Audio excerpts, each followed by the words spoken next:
Hoy es viernes 18 de diciembre, Día Mundial de la Migración. Un fenómeno constante y creciente.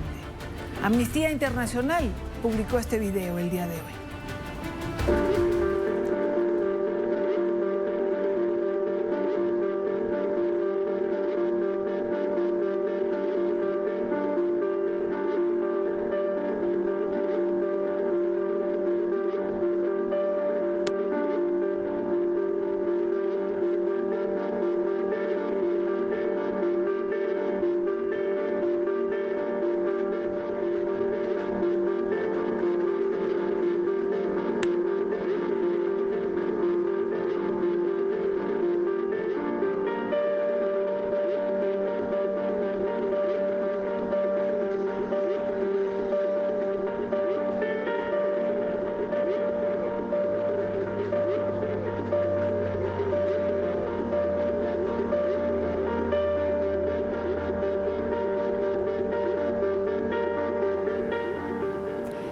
Día Internacional del Migrante, 18 de diciembre. La migración de los venezolanos se ha convertido en el desplazamiento de personas vulnerables más numeroso y más rápido de todo el mundo después de la crisis de Siria y no tiene precedentes en la historia de nuestra región. Según la Agencia de Naciones Unidas para los Refugiados, ACNUR, desde 2016 y hasta noviembre de 2019 han abandonado Venezuela 4,6 millones de personas. El 80% de ellos está en otros países latinoamericanos, siendo los principales receptores Colombia, Ecuador, Perú y Chile. El Grupo de Trabajo para la Migración Venezolana de la Organización de Estados Americanos actualizó recientemente la cifra y la ubicó en 5,4 millones de nacionales que han dejado Venezuela buscando una mejor calidad de vida. Ahora bien, más allá de la migración venezolana, revisemos algunos datos sobre este fenómeno tan cotidiano, tan frecuente en nuestro mundo. Según el informe de la Organización Internacional para las Migraciones en 2019, el número de migrantes alcanzó los 272 millones en todo el planeta. 52% son varones y 48% de los migrantes son mujeres. La India tuvo el número más alto de migrantes residentes en el extranjero, con 17,5 millones, seguida de México, con 11,8 millones, y China, con 10,7 millones. Se estima que a nivel mundial hay 36,1 millones de niños que forman parte de los migrantes.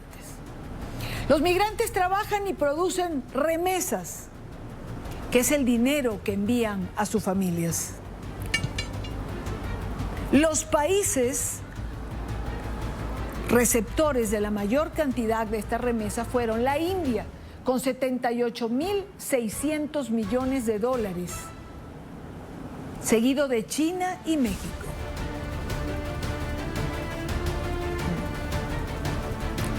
La Organización Internacional para las Migraciones recomienda 4 acciones claves para proteger y asistir a los migrantes.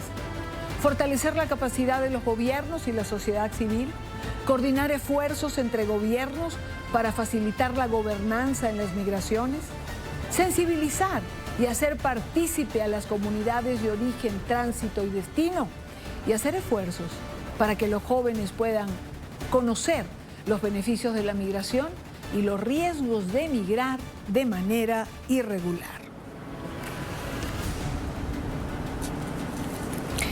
En esta parte del programa quiero saludar a nuestra primera invitada, Luciana Gandini. Ella es doctora en Ciencia Social con especialidad en Sociología, investigadora de la Universidad Nacional Autónoma de México.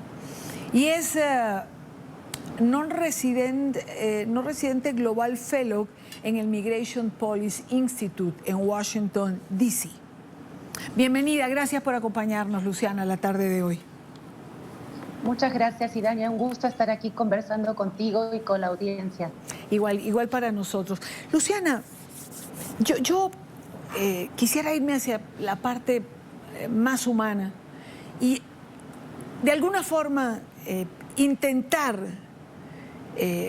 definir ¿Qué implica ser un migrante? Esa persona que vemos que se traslada, pero que más allá de esa forma humana va con una carga emocional que pienso que muchas veces es difícil de explicar. Sí, recién muy buena la introducción en el informe porque nos da cuenta de cómo nos toca la migración de distinta manera a toda América Latina. Tiempo atrás pensábamos que era una región más de emigración y ahora hay inmigración, tránsito, retornos, muchos movimientos que nos transforman y transforman nuestras sociedades. Migrar, como lo decías también, es difícil en general, ¿no? Porque uno deja atrás costumbres, familias, toda una trayectoria de vida en muchos casos, sobre todo cuando se migra también siendo no tan joven, ¿no? La gente joven dice no tengo mucho que perder. Y entonces cuando la gente migra, migra por muchos motivos, migran por proyectos laborales, profesionales, por amor, se migra para estar cerca de una persona querida, se migra muchas veces también por situaciones forzadas, pero en ese conjunto, en esa mixtura de situaciones, hay costos también de la migración. ¿Esos costos con qué se relacionan? Bueno, se relacionan con perder muchas veces costumbres, las comidas a las que estamos acostumbrados, los horarios, la rutina diaria, que muchas veces difiere incluso en América Latina entre uno y otro país. También el idioma, a veces nos cuesta comunicarnos al movernos a un lugar donde no se hable el mismo idioma. Y quizás hoy todos podemos entender un poquito más lo que significa la distancia, ¿no? La pandemia nos ha obligado a estar distanciados entre países, pero incluso al interior de nuestros países, y el tema de la distancia es un tema fuerte para la población que migra. El tener que estar lejos de sus afectos, de su familia de origen, de su país de origen, y muchas veces no poder moverse porque por falta de dinero, por el costo económico, pero también por el tiempo, la distancia muchas veces es larga entre un contexto y el otro. Y por eso también cuando hablamos de migración, muchas veces, y vimos recién muchas cifras, ¿no? Cuánta gente migra en el mundo, pero esa gente que migra en realidad proporcionalmente es muy poca. Es el 3,5% de la población mundial. Quiere decir que la mayoría de los habitantes del mundo no migran, ¿no? 96,5%. Y eso, digamos, está vinculado al costo que tiene migrar, al costo, como decíamos, de varios de esos factores e incluido también el costo de la salud mental, ¿no? De la tristeza, la depresión, la angustia que puede generar varios de estos factores que mencionábamos anteriormente. Claro, porque cuando uno migra, las emociones son un componente primordial, más allá de todo, siempre hay un factor emocional que es un componente importante. Ahora, la decisión de migrar no es fácil. Yo pienso además que se toma más allá de la circunstancia con arrojo, con valentía. Pero hay un momento en que ese migrante que tomó una decisión con coraje se vuelve frágil. No puedo identificar en qué momento, pero hay un momento de fragilidad. Bueno, también tiene que ver mucho con la situación, por eso decíamos Claro. que hay distintas situaciones, ¿no? Claro. Y mencionábamos recién al inicio del informe el desplazamiento venezolano, que es histórico, como bien se decía, ¿no? Sí. Estamos hablando de una cantidad de personas que se desplazó en menos de 5 años por toda América Latina. Y ese es un desplazamiento forzado. Es decir, muchas de estas, cuando uno habla con las personas venezolanas, la gran mayoría no hubiera migrado, ¿no? O sea, bajo otras circunstancias no lo hubiera hecho. Entonces, pensemos qué difícil debe ser tomar la decisión de salir cuando no se proyectó en su vida salir, cuando se construye una familia, se tiene una casa o se está pagando por una casa. Entonces, tomar esa decisión es sumamente difícil.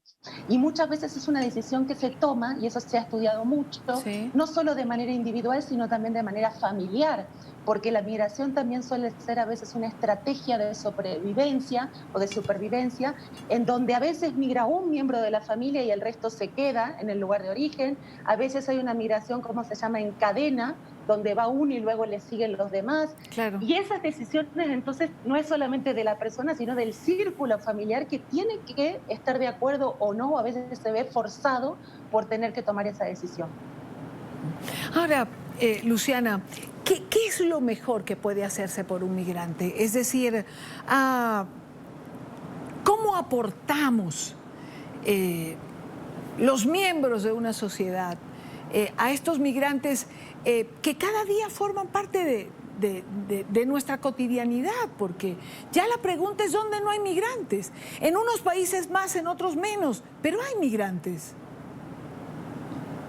Exacto, tú lo dices muy bien y además pensemos cómo en todos nuestros países en algún momento fuimos migrantes. El caso de Colombia, por ejemplo, durante mucho tiempo hubo salida de muchos colombianos, ahora hay retornos de colombianos, de familias colombo-venezolanas y eso es una realidad cada vez más frecuente en la región, de manera que también las realidades son muy cambiantes y es difícil pensar, México es otro ejemplo, México fue un país expulsor durante mucho tiempo y ahora está siendo un país mucho más receptor de tránsito y de retorno de personas mexicanas. De manera que tenemos que pensar que esos son contextos rápidos, cambiantes, complejos, en los que tenemos que adaptarnos. ¿Qué podemos hacer? Me parece que, América Latina en general ha dado muy buenos ejemplos, buenas respuestas, en general generosas, hospitalarias para recibir a la población migrante venezolana, centroamericana, haitiana, cubana. Hay muchas nacionalidades que migran por distintos motivos. Entonces me parece que lo primero que tendríamos que hacer nosotros como personas, la sociedad, es ser empáticos, ¿no? Y pensar que esta realidad nos tocó, le tocó a nuestros padres, a nuestros abuelos, o le puede tocar a nuestros hijos, y entonces pensar cómo esa situación que es tan cambiante, debemos ser empáticos y entender la necesidad de recibirlos. En segundo lugar, me parece que también tenemos que pensar las ventajas que trae la migración. Recién en el informe se hablaba de las remesas dinamizan distintos contextos, tanto el origen como el destino, dinamizan economías, también generan riqueza cultural, idiomática, de distintas maneras. Entonces me parece que hay que pensar en esos potenciales. Generalmente, no sé si generalmente, a veces hay una situación de hostilidad o de adversidad a la población migrante, de discriminación, y muchas veces es injustificada, ¿no? Sabemos que, y todos tenemos que hacer un ejercicio de autocrítica de cuando estigmatizamos a la población migrante. Muchas veces en una noticia o a veces comentamos entre nosotros mismos, era una persona, un ladrón de tal origen, ¿no? Venezolano, colombiano, argentino. Y a veces no abona decir de qué nacionalidad es la persona, porque es la persona que pudo haber cometido un error en su vida. Y eso genera entonces mucho estigma que me parece podemos abonar a no seguir repitiéndolo. Y lo último que quisiera agregar, Sí. desde el lado de la acción concreta y mancomunada entre gobierno, sociedad civil, organizaciones internacionales, la época de la pandemia ha puesto a prueba mucho el accionar conjunto y me parece que hay muchas buenas prácticas para destacar, pero destacaría una donde Colombia ha llevado liderado eso en la región, y tiene que ver con la regularización de la población migrante. Una persona migrante, con lo que ya dijimos, lo que puede sufrir, lo difícil que es la migración, estar en condición irregular multiplica su condición de vulnerabilidad y precariedad. Entonces, que los gobiernos vean la potencialidad que tiene la población migrante y que se regularice su situación, su estatus migratorio, es una garantía, digamos, de seguridad, de protección de los derechos humanos, tanto de la población migrante como de la que estamos recibiendo a esas personas en las sociedades. Luciana, y una última pregunta. ¿Es un fenómeno que a la luz de cómo camina el mundo, simplemente basta dar una mirada, es un fenómeno que tiende a crecer, no a desaparecer? Así es, y eso me parece que es un punto nodal el que toca, Sidania. Esta es una situación que llegó, me parece, para quedarse un buen tiempo, ¿no?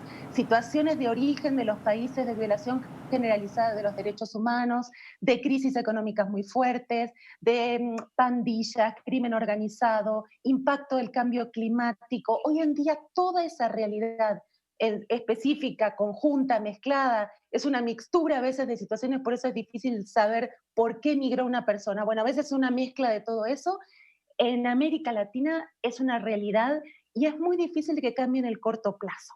De manera que mientras mejor preparados estemos, tanto desde la sociedad como de los gobiernos, y hay muchas instituciones que están trabajando para eso a nivel regional, para recibir adecuadamente a la población migrante, mejores sociedades seremos en su conjunto, ¿no? Entonces me parece que efectivamente es importante tener la pista de que esta es una tendencia que se va a mantener y mientras mejor preparados estemos, Un ejemplo, América Latina tiene una de las mejores leyes de migración y refugio, varios de nuestros países en América Latina.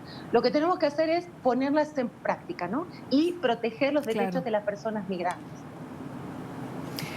Poner en práctica las leyes y proteger a los migrantes.